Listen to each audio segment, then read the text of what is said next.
এটা কি পজিশন কি বাঁচবো নি? না না, এটাই যেটা আছে এটাই। এভাবে থাকবে।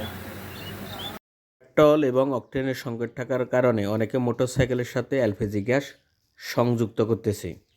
এটি হচ্ছে নোয়াখালী কোম্পানিগঞ্জে একটি দোকানে এটি কাজ চলমান রয়েছে। অনেকে মোটরসাইকেলের সাথে পেট্রোল এবং অকটেনের বিকল্প হিসাবে এলপিজি গ্যাস সংযুক্ত করছেন।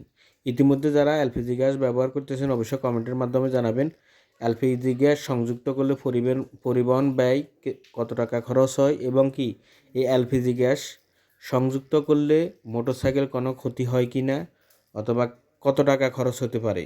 আপনার সুন্দর একটি মতামত অনেকের কাজে আসতে পারে। এই সংকট সময়ে এলপিজি গ্যাস হতে পারে আপনার পরিবহন সুবিধা হিসেবে হতে পারে। ধন্যবাদ সবাইকে আমাদের সঙ্গে থাকার জন্য। নতুন ভিডিও পেতে অবশ্যই সঙ্গে থাকবেন। আসসালামু আলাইকুম।